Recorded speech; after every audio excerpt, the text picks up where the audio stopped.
I love reading the Gospels in the book of Acts and thinking about the incredible miracles that happen throughout the lives of the disciples.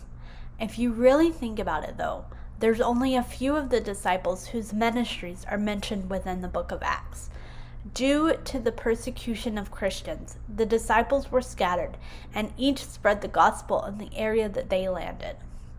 Today, I want to share the story of one of the disciples who isn't mentioned as much, but his obedience to Christ still had an impact.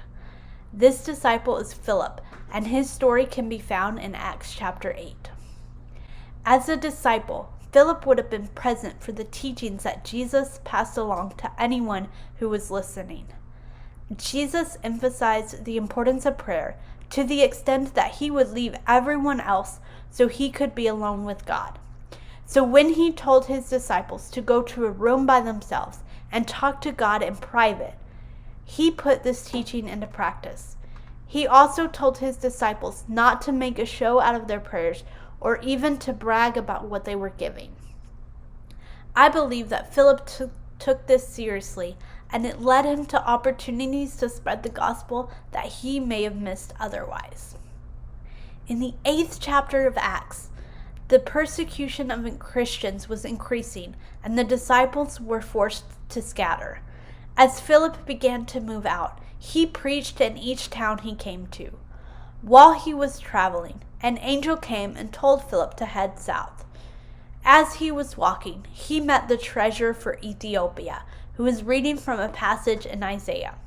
He didn't understand what he was reading, so Philip was able to explain that Isaiah was describing Jesus. Philip preached the gospel, and the man decided to follow Christ and was baptized right there. Philip wasn't with the other disciples. There was no one else mentioned in this story, but he maintained his connection to God. Because Philip put the teaching of Christ into practice and developed a private prayer time, he was able to stand strong when persecution hit, and his ministry remained fruitful even when no one else was around. Just like Philip, I've had my own moments to minister to people privately. Some of my favorite moments have been when I've had the opportunity to pray with someone else or to provide godly advice one-on-one. Each of these times were the direct result of my own obedience to Christ. Just like Philip's decision to develop his own relationship with Christ sustained him in moments of difficulty, your time with Christ will be what sustains you. And with that renewed strength, you'll have the opportunity to lead someone else to their own relationship with Christ.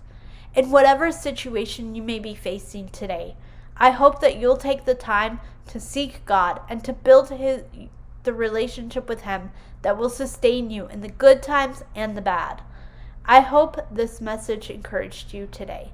If you were encouraged, please take a moment to invest in this ministry by going to the website on the screen and making a donation. Thank you.